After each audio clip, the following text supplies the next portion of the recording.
Hey, welcome back to another episode of Traffic Jams.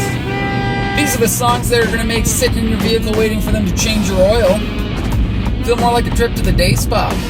Today we're listening to a rock duo based in Toronto, Ontario, comprised of a bassist and a drummer, Death from Above, also known as DFA.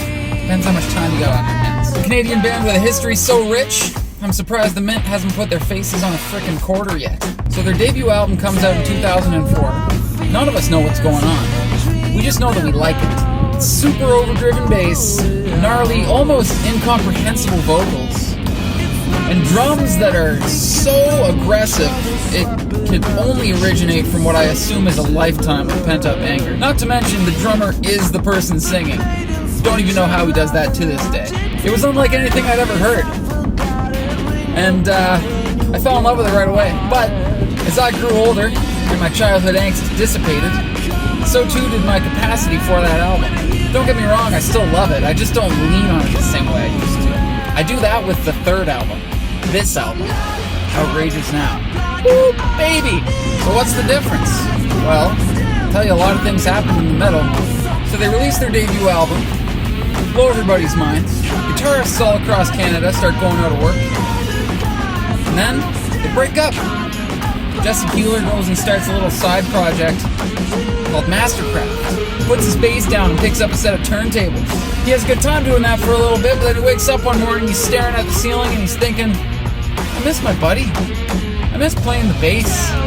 So what does he do? He gets the band back together. Good on you, Jesse.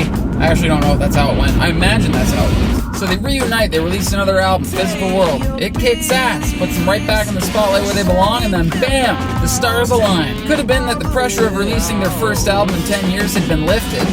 Could have been because they were living in different cities at the time and writing all the songs using correspondence and carrier pigeons.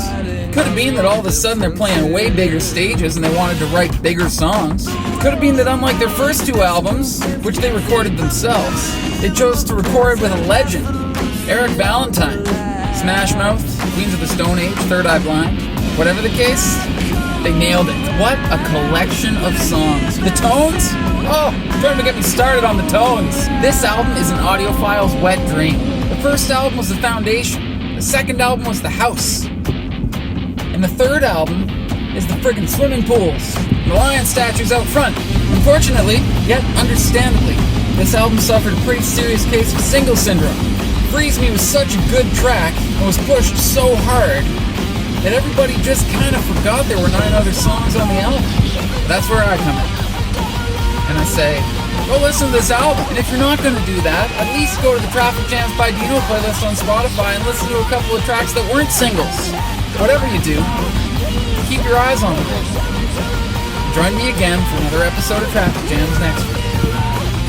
See you then.